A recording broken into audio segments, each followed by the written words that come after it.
Shout out to Music Freak Radio, home of the Eargasm, and my sister Queen Krissy D doing her thing. Check it out, Uncle Murder's coming up. Don't miss it. What's up, everybody? It's your girl Krissy D, Queen of Underground Radio, bringing you your favorite celebrity and influential interviews. Welcome to my world, Music Freak Radio. Today we got a special guest. Well, every day we got a special guest. But this guest right here, he's definitely dope, and I really appreciate his time. Hot 97's own. You guys have seen him on Love and Hip Hop. He's the CEO now of his own thing that he got going on, the movement. We're going to talk about that. Drewski, y'all. Yes, I got Drewski on the live, so can we bring him on in? Hey, Drewski, how are you? What's up, Krissy? I'm good, man. I'm stuck in the house like everyone else. I've been going from the house to the studio. That's about it. Oh, like everybody else. I'm here, believe it or not, in my house as well, doing what it do, making lemons out of lemonade. You know what I'm saying? Well, you're doing it good. I seen some of your interviews. You've been working during this quarantine. Yeah, I'm trying to stay busy. You know, like I have made a post the other day on social media, and I basically said that you could still be a movement even when the world is standing still. And because everybody else stopped, don't mean that you have to. That's your advantage. So I see you still making moves out here too. So that's what's up. Yeah, we can't. We you know, it's gonna slow us down, but it can't stop us. That's how I feel. I've been blessed to still be working and doing the radio thing. Most of the week, I'm able to record straight from my studio and send in my mixes. On the weekends, I go to Hot 97, so I'm live. It gets me out the house. So I've been blessed to still be able to do that. And then doing everything else digitally, and doing everything online that I've been doing with the new movement. Been keeping me busy as well. So yeah, I'm just thankful that I can still be working during this time. That's what's up. All right, now let's talk about from intern to producer, from producer to DJ. So we're gonna start intern level. So when you first started out, it caught me by surprise. You was interning for Angie Martinez. What was that like? Yeah. Well, first I started interning for DJ Cypher Sounds. Okay. Because at that time, Cypher Sounds was on Hot 97. He was on Sirius Satellite Radio. He had the morning show on Shade 45.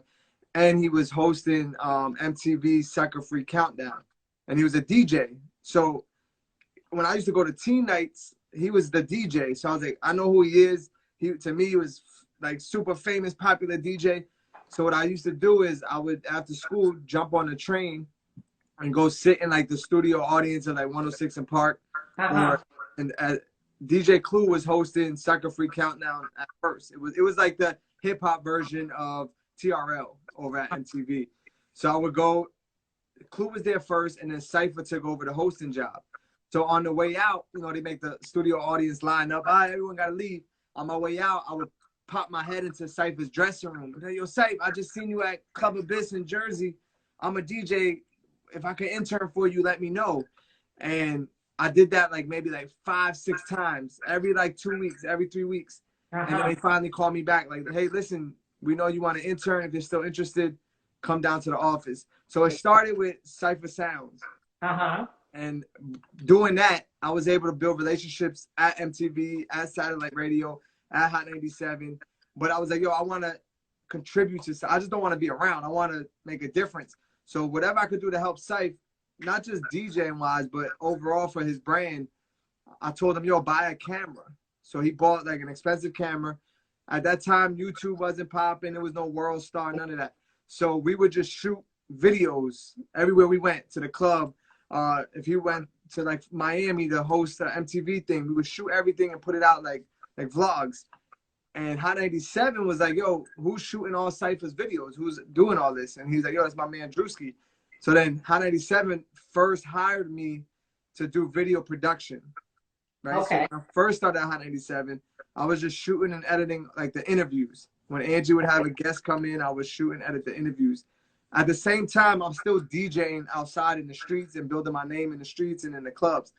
But then Angie was like, yo, I like his work ethic. He comes in, he shoots my interview. By the time I leave, it's already done. Like, so she respected that. Right. So once the opportunity came about to produce for her show, the first person she came to, she requested me. So they were like, listen, Angie wants you to produce her show, But if you do, couldn't say no to that. yeah, like I'm like, of course. It wasn't even an intern. Now at that point, I'm getting paid to do it. So I was like, yeah, without a doubt, I'll do it. And I knew it was a step closer to being in the studio, to being closer to that mic, to being closer to being on air. And just like when I was around Syph, I was able to pick up so many gems. Just being able to sit next to Angie for 4 or 5 hours a day, Wow. 5 days a week, I learned so much that you can't go to school for, you can't pay for. No one could tell you on no Instagram Live, nothing. Like, you had to be there. So besides the little money I was getting paid, it was still like worth more in just learning. And so I was doing that with Angie, learned how to produce her show. Then I was working at Sirius Satellite Radio. When Angela Yee first started Lip Service, I was like her producer for that show. Amazing. And just at the same time building relationships, still busting my ass outside in the streets, in the clubs. And, you know, it's just growth, and you just keep growing and growing. And then from producing Angie's show, I knew how to do everything at that point. Right. And still was a DJ, so then they gave me my own shift to DJ, you know, on the radio, and I started doing that. And I'm like, yo, I'm gonna maximize this opportunity. So every little opportunity I got, I just maximized on it. You know what I'm saying? That's what's up. You know what I want to ask you, Drewski? I hope I'm not out of pocket for saying this for the DJs. I hope nobody takes this the wrong way. But when we look at, you know, the DJs on radio now, we look at Flex. Flex has been on the radio for decades, and right. other DJs. And not trying to cancel them out, because I think they're all dope in what they do. But I also think that it kind of makes it harder for the more up-and-coming DJs, too, to get a chance. Oh, yeah, of course. Everybody's on, they're on the radio for so long. You understand what I'm saying? Right, so right. How do you feel like radio should adjust to kind of like meet the needs of, you know, and kind of reach out to more up-and-coming DJs? Right. It's like two sides to that, right? So you're right in a sense, because there's only so many slots that you can fill. The only thing is, we could say that, but then we look at Flex. He's still in tune. He's still killing shit. His ratings are still high. So it's like, if we base it on numbers, he's still winning. So as radio being a business, a corporation at the end of the day, they look at it and say, if he's still killing it, why even risk bringing someone new in here? So it's kind of like two sides. It's hard to explain, but someone like Angie, right, when she left from Hot 97 to Power 105, I was like emotionally fucked up. I was like crying. I'm like, damn, Angie's leaving. What's going to happen to me? She was like, what do you mean? She even sat there and told me, she's like, listen, me leaving just opens the door for other people, including yourself, to grow. And she was right. Like, everything she said was right. So there's people that have that mentality, like Angie, like, listen, if I grow and if I move on, it opens the door for other people, which is a humble, like, you know, way of thinking. But then you got other people that are like, nah, I'm still, nobody could take my spot, so why am I gonna give it up? Right. So I get it. And as a DJ, you just gotta keep working, stay consistent, and don't even focus on what other people are doing. Just keep building your brand and doing what you do, and eventually, you know what I'm saying, those opportunities will come. Right. So let me ask you, how hard is it when you have to entrust in your own ear for talent? Mm-hmm. You understand what I'm saying? And breaking new records and trusting that people are gonna like what you actually put out. Do you ever go through those times like when you like, I don't know, this sounds a little different, but I like it, but I don't know how other people are gonna gravitate towards it, or are you always like kind of confident in what you put out? Nah, I think most artists, any art, whatever is music, if it's painting, any art, dance, you still kind of low key second guess yourself, and you could have hit records. There's artists that I know have hit records that still, even during this quarantine, they want to have Zoom conferences and Zoom meetings to play some stuff, to get people's opinions, to see how people feel. So I think low key, a lot of people still kind of second guess themselves. Even myself, like, I'm like, yo, I got a good ear. In the past 4 or 5 years, I've been hitting it on the nail on the head, like from starting with A Boogie to Little TJ to the first one to play Pop Smoke on the radio. So it's like, I've been my batting average been pretty good. And even when I'm making my own records, when I'm working with these artists, I still be like, damn, like I have a record with Little TJ and Pop Smoke. At that, like, two of the hottest New York young artists right now, and you still question, like, Are people gonna like it? Are people gonna? So no matter how hot you are or how talented you are, I think you still second guess yourself. Even as a DJ, when I go into the club and I'm like, I gotta do this set. Right. I still kind of get like little butterflies. Like, yo, I want to kill this shit. So, but I think it's a good thing. I think if you get too confident and too cocky, that becomes arrogant. And that's when you start kind of like taking some L's and then it all trickles down. But I don't know. I think everyone kind of.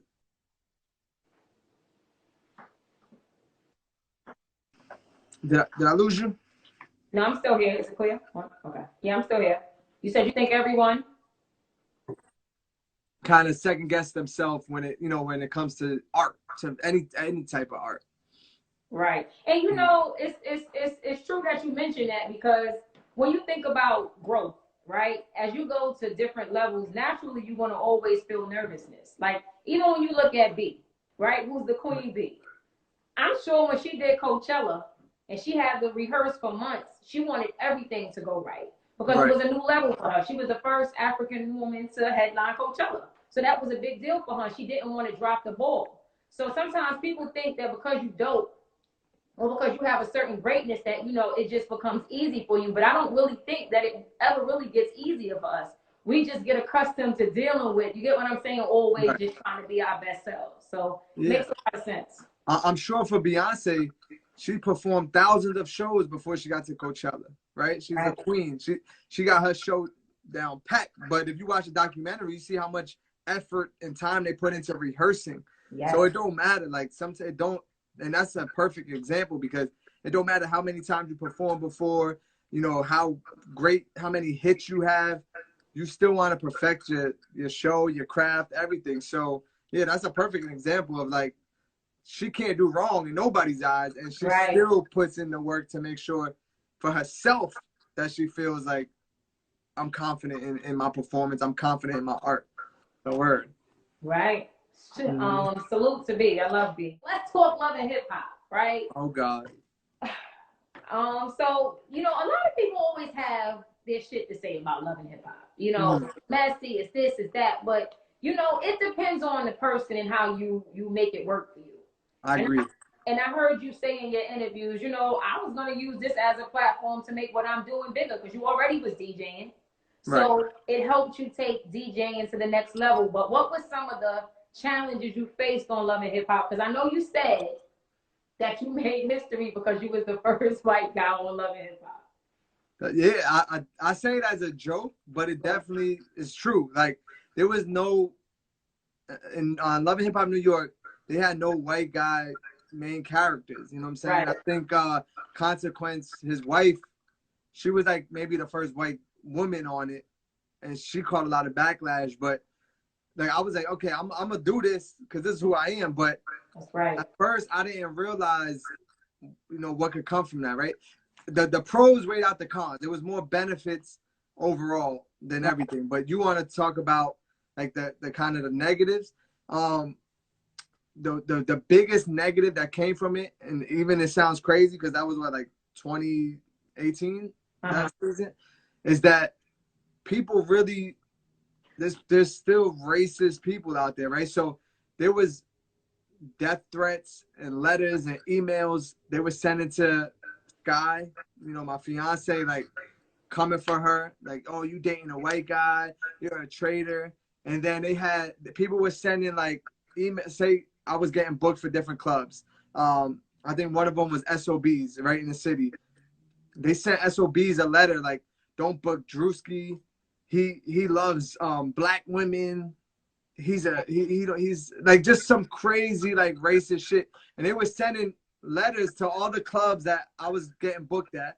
Horrible. And then they were sending like letters to, I don't know if it's different people, it was the same, I don't know who, it was just got out of control. They were sending letters to, like, Sky was working with different brands, and they would send a letter to the brands like, don't work with her, she's dating someone that's part of the Ku Klux Klan, and sending crazy like photos and images. So on that side, it got like a little crazy, where we even had to move out of our condo because they was posting stuff on Craigslist. Yeah, it got like real personal. Like, I didn't know. I thought it was like funny, but she's scared. We had to go Right, like naturally. you got to do police reports because you don't know where it's coming from. They was posting like the building and the condo on like Craigslist, like crazy shit. So it just got like a little crazy on your personal life. I'm already on the radio, so I'm used to it. I'm around like celebrities all the time, so I see how they move. So I was already prepared. But once it starts attacking your personal life, you start realizing like, oh, this shit is real. It's crazy people out there. So you got to be careful.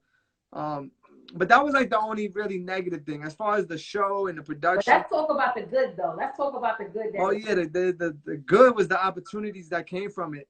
You know, as much as people talk about it, the brand in that show is so big, especially in our culture. It's huge. Like it's some people's guilty pleasures. They talk about it, but they watch it every Monday night. Right. So because it's so big, it gave me opportunities to DJ all over the world. I'm talking about all over the world, and people know me all over the world because of that show. So it took me from like a local radio DJ to an international DJ. Wow. So like, you know what I'm saying? And as far as the artists go on the show, it always frustrated me that I see people go on the show and they say they artists, and then you don't hear no music. Once the season is over, they not dropping no music. There's no album. There's no video. So it used to bother me already. So when I went on there, I said, yo, I'm going to make it known. Yeah, I'm a DJ. I'm on the radio. But I'm going to show that. So there was certain scenes where I'm like, you got to make sure when you show that scene, I'm DJing or I'm behind a DJ booth. So out of like 14 episodes, at least 4 or 5 of them, you see me behind a DJ booth. So you know it's real. Like I'm not just up there saying I'm a DJ and not really DJing. And they shot scenes at the radio station, at Dykeman, like in the park, I'm DJing, at like different parties on the show, I'm DJing. So there were little things that I made sure people understand, like, yo, he's bringing his personal drama on the show, but he's still a DJ. And I think that was important. Well, that's major. That's big. And you know what I really love about you, Drewski? Shout out to your lady, Sky, who's very, very beautiful. And she's so dope. Thank you. I love the way you love your woman and the way that you do it, like, so publicly. You know, there's a lot of artists, people, DJs, whomever. They're not really so, you know, forthcoming about who they're with because, you know, you have to maintain that image. But you let it be known, this is my lady, I love her. And I think that that's dope. So I just wanted to shout you out for that. Well, thank you. Yeah, I decided, yo, we're going to go on TV with it. So after that, there was no hiding her. And in order to make it work, I think in certain situations, like you can't go on TV with your lady. Then once it's over, try to act like, you know what I'm saying? Try to be low or try to be, it's like, nah, we really in a relationship. This is real. And we'll let you in. We'll keep you, you know, in the relationship. We decided we allow you in and we're not going to, you know, there's no shame in it. So, yeah, shout out to Sky for rocking with me. Like, yeah, shout out she didn't want to do it. She didn't want to do it. She wasn't with all the love and hip hop stuff. And that's really not her style. And the fact that I knew she wasn't into it made it even better. And I felt more secure knowing that going into it at any moment, I ain't got to worry about her flip-flopping and stabbing me in the back and none of that. So, yeah, I think I built the foundation solid enough to do something like that and make it out good. So that's what's up. So now let's move it along. Let's talk about, because I seen that you posted it on the gram, Jim Jones and French, and how they kind of, you know, what they did. They squashed the beef and they made amends. And I seen you in the comments. So how did it feel to be a part of that, to see that? Oh, for me, I think, I don't know if it's a New York thing, but we've seen them beef for years, right? And it always bothered me. And Jim is like a big homie to me. Like I go to his crib. He's taught me a lot. We work together. From the interning days, Jim was one of those artists that help guide me and help give me opportunities. So there was times where we was at Webster Hall one time. French was performing. I'm on stage because it was like it might have been a radio station thing. French is performing and Jim is up in the balcony and they throwing bottles and throwing ice. It just got crazy. So I was always confused, like, damn, these are two hot artists. You know what I'm saying? Jim is an OG, a legend at this point. French is, you know, he's older, but he was still new. And I'm like, why can't they just work together to make things so much better? And for years they just had their beef, and we never got records of them together. And you start seeing things like you see some of the younger artists pass away, and just, you know, people that we grew up listening to start passing away. You're like, nah, we can't. We got to make things better, especially for hip hop, for the culture, and to have them two to now be, you know, they got records together. They dropping songs. So I just thought it was like, that's some grown man shit, number one. And I'm telling you, right? It sets an example though for all these young artists that think all that beef and shit is cool. Like, you get nowhere. Them two, if they would have just been rocking with each other 10 years ago, they would have been so much, you know, they would have more opportunities than they already have. I could guarantee it. Like that's what I don't understand about these artists now. Like, or and even then, like in the present times, because if you just want it to be about you, right, then you kind of are limiting yourself with just the people who like you. But when you jump on somebody else, not only do you get your fan base, but if they like you, you acquire their fan base too. Yeah, but when you got ego and you got, you know, the people around you, it's hard to understand that. And we don't know what the exact beef was. I see some people in the comments saying it's Max B beef, which at one point it was. So we don't know how deep and how real it was. Right. But you start realizing as you mature and you get older, like, what are we beefing over? We could be getting money together. You know what I'm saying? It's not that important. So one thing I hope people take out of it, especially these young artists that got these egos and they think they lit and they think they don't fuck with nobody, and like, if you work together, you could just create a lot more energy and positive. And if you want to talk money, you could get way more money together than you can apart. You sure can. Now, 50 and Ja Rule. Yeah. All right. So, I mean, I don't know how true it is, but I did see, like, word was going around that they was trying to get a battle going on between 50 and Ja Rule. And Ja Rule was open to it, but 50 wasn't with it, from what I understand, right? What do you think if they would have did that battle? How do you think it would have impacted the culture as it is now? I see with 50 though, I get a little nervous because 50 don't fight fair, right? And the whole versus thing that Timberland and Swizz created, the message behind it and the positive vibe they try to set, I respect it. And that's what we need and that's what we want. But for some reason, I just don't trust 50. Like, he's a character, you know what I'm saying? And he goes for the kill. So whether it's using music, whether it's using props, whether it's using videos of pictures, like, I don't know if that battle would have set that positive tone. Because personally, whatever they feel about each other, 50 will show that. He can't put that aside. So he's going for the kill. So what if he did though? What if 50 shot everybody and did it? And behave? He gotta behave though. He gotta be respectful. He's not a respectful person. He's, you know, if he don't got love or respect for you, he's gonna try to embarrass you. And I think as far as the music goes, they both got hits. You know what I'm saying? They got hits. So the music battle would be great. Music for song, music for music. But the personalities going back and forth, I just feel like 50 would try to embarrass him and just verbally abuse him. You know what I'm saying? Like, he's not fighting fair. And I know Fifth, like, he enjoys that. So you got to be careful when it comes to that. That's the only thing. Like, that's the only thing that I understood. Like, even Swizz said, I don't know if they ready for that because the message behind verses is to be positive. And we don't know how positive 50 is. You know what I'm saying? And Ja could only take so many hits. Like, you know, Ja could be like, no, I'll be the bigger man. But if you keep hitting them and hitting them with, like, then it could turn ugly, and we don't want to spark no more beef and none of that. You know what I'm saying? We want it to end on a high note, not create or bring back that negative energy. That's right. That's a fact. So moving along, you tell me, who would you like to see in a battle versus? Oh, there's so many. There's so many. Give me one. I definitely would like Drake to battle someone. I just don't know who's capable of battling him. Because I think a lot of people, even though we know Drake is a huge artist, successful artist, people still sleep on him. So it would take something like a battle to go to show like, yo, he got catalog, like he got hits.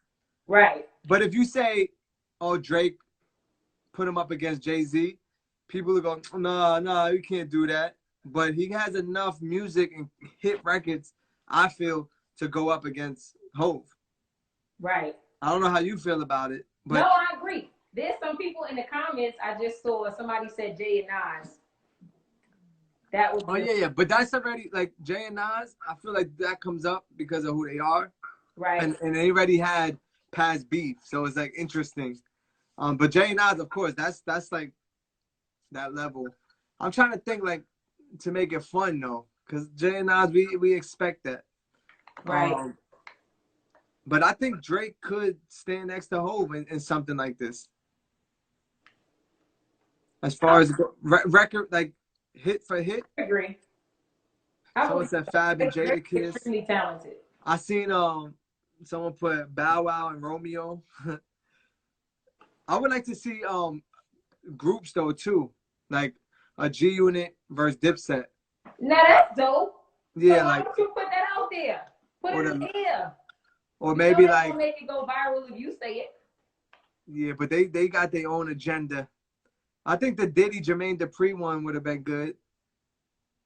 That's dope. Like that. Bad Boy, So Def. Yeah, I like that. You never know, like that. Watch. It might happen. Bad Boy, So Def was probably. I would hope that's like the next one out of all of them. That would be super. No one said Cardi and Nicki. Nicki would blow Cardi out the box. Shout out to Cardi. Look at my Cardi plaque. I didn't even realize. See my Cardi plaque? I seen.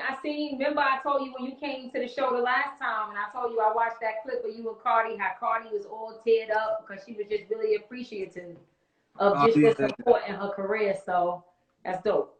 Oh yeah, Cardi's enough. Like when I was talking about earlier, being on stuff early, I think a lot of people were sleeping on her too.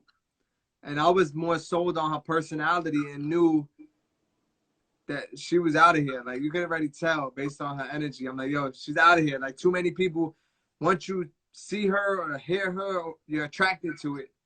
And I was on it early. And in that interview, I think it was at one of the BET Awards. Yeah, she was just getting emotional because she was like, oh, thank you so much for always supporting me when people weren't believing in me. But yeah, so I got that Cardi plaque, and there's another one right there too. That's dope. That's dope. And you know, Cardi B, I mean, Love and Hip Hop has always been on the map. But you know, like what you said early on, as far as, you know, people who are on the show who don't really go on to do so well after, Cardi B raised the bar. So I'm sure it's put in the people's minds like, yo, this right here, you get what I'm saying? If I use it and channel it right, like I can really do some great things. So shout out to Cardi, because who would have ever thought that Cardi B would be doing Pepsi commercials, that Cardi B would be doing what she's doing now? So she's living proof. Oh yeah. I love her personality. I love who she is. You might not always agree what comes out of Cardi's mouth, but one thing you always gotta respect is that Cardi B is Cardi B. And she don't give a damn if you like it or not. Right. That's why I love her. And that's why she's unique. And that's why she is who she is because of that personality. Right. Because people can argue, oh, her music is not the greatest. But you think she gives a fuck? Like, look where she comes from to where she's at now. One of the biggest artists in not just hip hop. She's like top tier. You know what I'm saying? So you got to respect that. Most definitely. Yeah. So let's talk about the movement. Okay, because you know we got to talk about all these brands that you got and what you build in these empires. Yes. So, okay, let the people know about the movement, like what's like the whole concept behind it and why you started it. All right, so the movement, the overall brand started as like a production company, right? To start producing records, which we're doing too. Like in the next couple of days, I got a record I'm gonna put out. I try to get it out for Women's Month because it has 3 beautiful women on it. It has Dream Doll, Molly Brazy from Detroit, and Ruby Rose. It's called Water. So that's going to come out soon, hopefully the next couple of days. So I got records with a lot of records that I've done, like I produced. So that's the movement, like production team.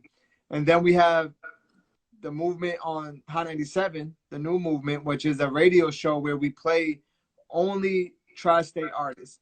Now, of course, we play all the big artists, the Jim Joneses and the 50s when they drop new music, and Fab and Mano and all these artists. But then we contribute like 60% of the show to brand new artists, to records you never heard before, to artists you never heard before. So that's the new movement on Hot 97, the radio show.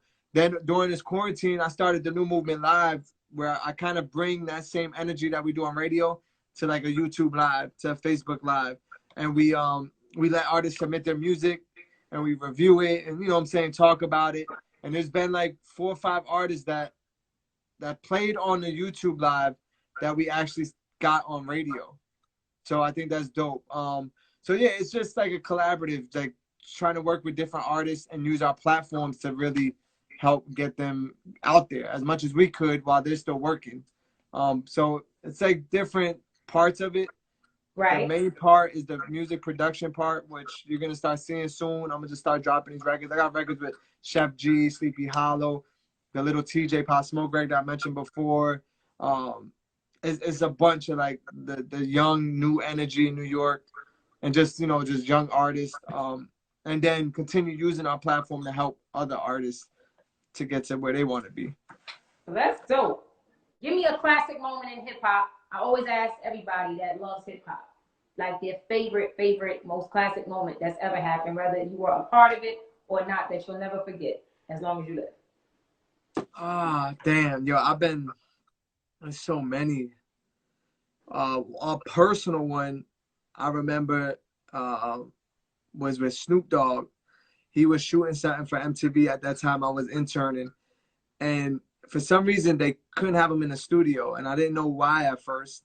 They wanted to shoot like across the street at some hotel, so they rented out like the ballroom at a hotel. This is in Manhattan, and then we go, and I'm like, yo, why can't they just shoot him in the MTV studio? And it was because he just kept smoking. Like, all he does is smoke. So they rented him out, the whole thing. So I'm there, and for me as a like 18, 19-year-old kid, and kicking it with Snoop. Before that, well, I still haven't, but we're kicking it with Snoop, and he goes to pass me the blunt. And in my head, I'm like 19. I never smoked in my life. And at that time, this is something that just stood out. Well, think about it.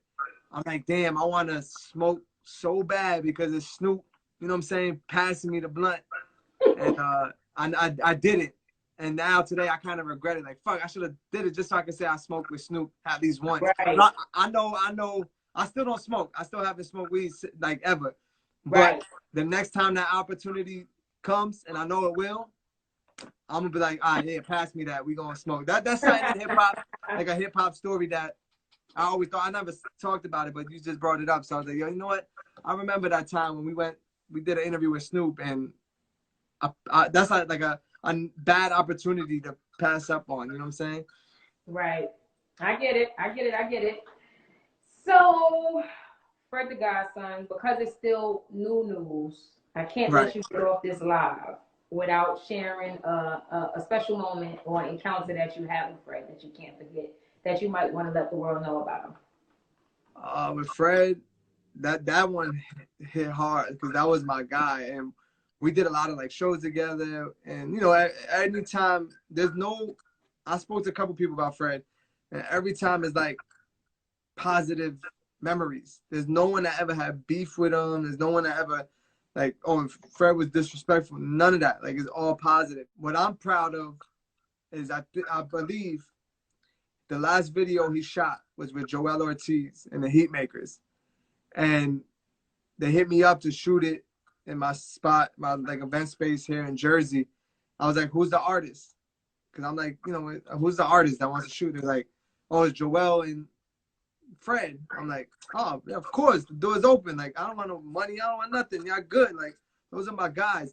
So the fact that he shot one of his last videos at my studio and I could watch it now forever, it just feels like so good. Like, today I went on YouTube and just watched it. And it just feels so good that, like I said, like, whatever I could do that's nothing. Like, that's nothing to those, you know, certain people get so many perks and free shit. But for me, It meant a lot to like be able to have a space to open my doors, to have some of my favorite artists. I'm a fan of Fred first, and to have them in my spot doing anything and growing and just shining. I was like, damn. And this one of probably his last videos that he was able to shoot, and he did it in my spot. So that's something like I'll never forget. That and even when we were there, he always was joking. Like he had a great personality. He was telling me how he liked to gamble. So we was planning on going to like the casino, you know, once like, yo, you know what I'm saying? So right. On some regular, like cool shit, like French shit, not even on some like artist DJ shit. It was like on some cool shit. Like, yo, fuck it, you like to gamble? Yeah, let's go. We're gonna go. We're going.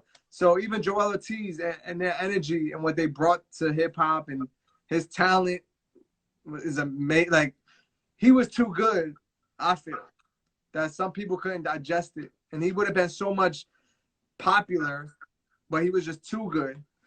And it's unfortunate, but yeah, for like forever, Fred the Godson. Like he's gonna, you know, that's my guy. Right. He was everybody's guy. Everybody's guy. For real. If you got to meet him personally, it like, I don't know, it's just different. Like there's artists that be on Instagram and putting music videos, and then their music, you know, like you'd be like, all right, he seems like a cool guy. I'll fuck with him, right? But when you meet him, it's different. He could be a weirdo. He could be, yeah, like you ain't as gangster as you say you were. Whatever, you different from your music. When you met Fred, it was like like you just met him for the first time and you feel like, yo, that's my man. He made you feel like that's your man. Like, so to have that charisma or that energy to make people feel welcome, like I think that's very important, and he did that. Truly, truly important. R.I.P. to the great Fred the Godson. And if I could add on, I seen a post today where they had put an old video of Fred on Sway about 6 years ago, and basically talking about how he got his name and, you know, with everything that was, you know, his health conditions from asthma to the kidney failure and diabetes. His doctor was saying that when he wanted to be a rapper, that, you know, I guess he or she didn't feel that was the best choice, but ended up buying a ticket to one of his shows to see him. And when he or she saw, you know, she went up to him, or he went up to him afterwards and basically was like, you know, I just was just standing there looking at you, and it was like he was God's son, and that's how he came up with the Fred the Godson. That just gave me chills, but it's just really touching, you know. He touched a lot of people, and his lyricism was like impeccable. You get what I'm saying? He reached a lot of people in my feeds, everywhere. Everybody's feeds was Fred. And I don't know how many artists will admit it, but I'm sure for rappers, he made them work. You know what I'm saying? Even if they didn't even know Fred, you hear his record, like certain DJs I listen to, and I say, damn, I gotta work. Like, they sound so good. Right. And I might not even tell them that I heard something that I like or jack something that I like. You know what I'm saying? So I feel like there's a lot of artists, rappers that he inspired without even knowing. Right. So like Jim will talk about it. I had Mano on my Instagram Live the other day. Mano was like, nah, he made me go hard. Like he was like, I would joke with him, and I know like I couldn't even keep up with him, but I would tell him like, yo, you're gonna make me go stupid on this record because just hearing what you did, you know, I can't get on the same song with you and come, you know, lazy. I gotta go super hard now. So I think there's a lot of artists that he kind of like low key pushed, made them go harder than what they would have really went. Cause they like, damn, this kid Fred the Godson out the BX sounding like this. And I got, you know, I'm a celebrity, I'm a superstar. I gotta come hard. So he probably low key inspired a lot of rappers. Let me say rappers, because you know, there's rappers that care about that. There's hip hop artists that don't give a fuck, but then there's rappers that actually care about their bars. And Fred definitely made you step your bars up. He definitely did. And in an interview that I did with him, he actually said that, like, you know, like these artists that's more up to date. It's like, it's just different. And he said he got into an argument with somebody because they were saying like, oh, you got to give him a pass, you know? And he was like, nah, no pass is given, because remember when Nas dropped Illmatic, he was like 17, 18 years old, and Big was 24 when he passed. So those, you know what I'm saying? Those are some great lyricists right there. Right. So we can't keep dropping the bar. We got to raise the bar. So yeah, he definitely did that. a tough one. It's a tough one. But before you get out of here, is there anything that I didn't cover that you want the people to know that they can expect from you, like what you got cooking up? Anything that I may have missed? I think we touched on everything, but going back to like the record and the music, I'm gonna start. You know, this quarantine and all this shutdown kind of held us up, but it's just getting me frustrated. So I'm like, fuck it, we're gonna just start dropping music. So in the next like couple days, couple weeks, I'm gonna just start rolling out some of the music we've been working on, and it's young energy, fresh energy, some of your favorite artists, and we're just gonna start dropping music. So you know, and of course, still holding down the indie artists and using the platform to break new artists. But as far as like Drewski and the movement goes, the clubs are closed. I can't go outside. I can't DJ no more. So I'm gonna now put that energy into putting these records out. And the first one that's coming is the record with Dream Doll, Molly Brazy, Ruby Rose, three beautiful women all doing a thing. When you talk about numbers and streamings, the numbers is up. So I said, yo, let's put them all together. And they're actually rapping on the record. It's not like melodic singing. They're not singing on it. It's not melodic. It's to me, it's one of Dream Doll's best like rap bars is on this song. So I'm excited to drop it and let the people judge and they can say what they want. But I got three young girls going crazy on the record. I know, but I seen when you posted it, they like how it's like really highly anticipated. So I'm looking forward to it myself. Yeah, like I didn't even realize how some of these girls got like core fan base.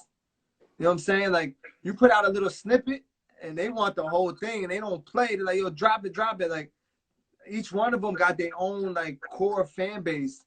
And you're like, damn, they really got fans that are interested. It's not no bullshit. So yeah, it puts a little pressure. So I want to make sure everything sounds right, everything comes out right. We planned on shooting a music video and all that got shut down because of the quarantine. And right. So I was like, yo, instead of us, you know, waiting and waiting, let's just put it out and we'll get to the video once things open back up. But so that's gonna be coming soon, and there's a bunch of other records we're gonna start dropping. Well, I'm looking forward to it. Thank you, Drewski. Of course, for anytime. Interview with me. I appreciate it. I hope I did a good job. Well, can you let the people know why they should interview with your girl, Krissy D? Oh, I feel like you're a great outlet, and the way you do it is not forced. You make everyone feel comfortable, and I think you ask the right questions. You get the whole spectrum from the tea to the real life stuff, and even me, like I feel like I can open up and talk to you. So us just kicking it, I hope people could learn from it and take from it. But it's just it's like talking to a friend, and I respect that because I think it makes the guests feel comfortable to really like open up and talk about anything. You're not forcing nothing on nobody. You're not, what I'm saying? You come correct, and I respect that as a host and as an interviewer. I just think you do it the right way. Yeah, I appreciate you. Anytime. Just hit my line. You know that. All right. Take care, all right? Y'all be good. All right. You too. Later.